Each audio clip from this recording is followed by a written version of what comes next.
everybody, this is Wael Amara. I am a senior consultant at Redify.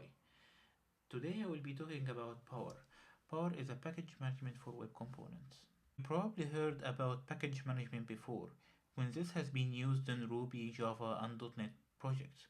What Power provides is the ability to package JavaScript and CSS files and register them into a package repo, and then you can install them and use them into your project. Let's say you have built an Angular module. So instead of pushing it to a GitHub repo, now you can register it to a Power repo and define dependencies and keywords as if you are defining a NuGet package or a Ruby gem. Alright, let's see how we can get Power running into our machines. First, you need Node.js installed, npm, and get. Node.js is the underlying framework the Power uses to function.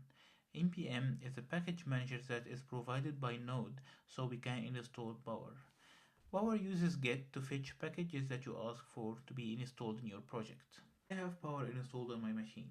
The command that needs to be run to get Power installed is sudo npm install -g power. This will go and try to install Power onto the machine.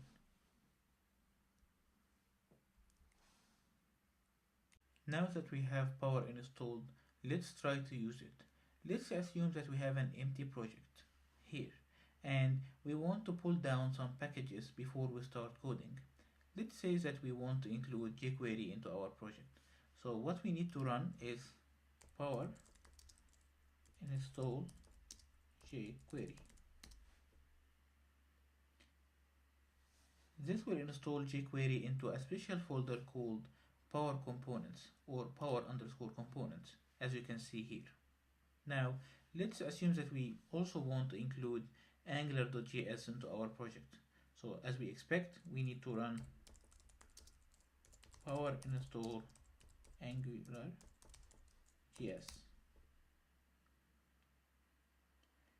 As expected, we should find Angular.js into our Power_components. Okay, this is great, but now where are these dependencies defined, or should I push these packages into my source control? The answer is simply no. We should never push our packages into the source control. However, we should have some sort of a manifest file that defines these details. In Power, to be able to get this manifest file, we need to run Power init. This will generate power.json file, which defines some metadata about our project. Now, if I run power.init, this command is going to look for power_components in my project and look for the packages that I have used to compose power.json. And in addition to this, is going to ask me some question about my project. What is the name of the project? What is the version? What is the description? And if you don't have an answer for a question, you can just type enter. What is the main file for this project? For this question, this is a recently added question and I didn't find quite documentation about it. What is the keyword that is going to be used to search for this project? Who is the authors? What is the license that this project is under? Where is the URL for this project, like where is the website? And should we use the currently installed packages as a dependencies? Yes.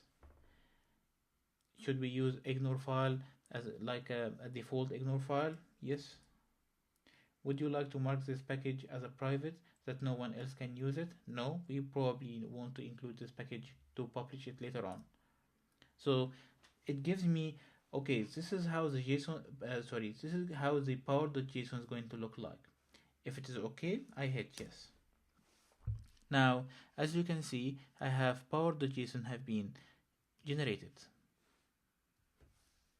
As you can see, power.json contains all the metadata that I need inside my project.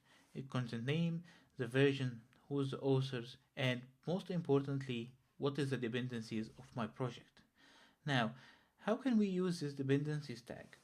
If we go and delete Angular.js and jQuery and type this command,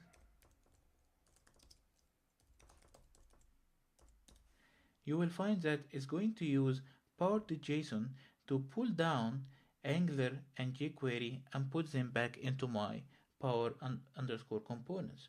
So this means that when I push my project into the source control, I don't need to push the subfolder inside power underscore components. I only need to push power.json, and then when someone grab or pull down my project, he need to run this command power install, and this will go and grab the packages that I used as a dependencies and the specific versions for each package.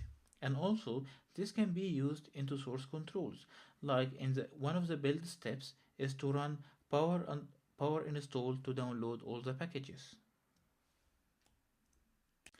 As you imagine, Power gave us a lot of tools like any other package management tool.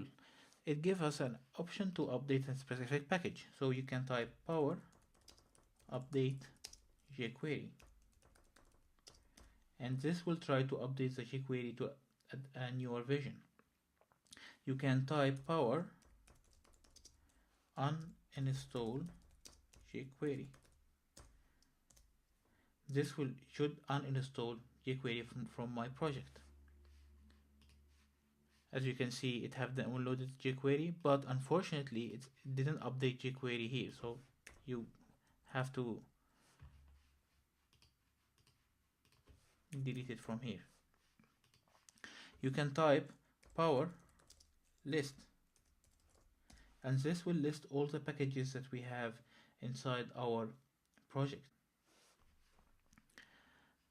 Also, you can search for packages. You can type power search jQuery, and this will go and look for the repositories for Power and pull down a list of jQuery packages that you can use. And that's it. I hope I have given you a quick overview about Power. For more details, have a look at Power homepage here and the API reference here. Thank you.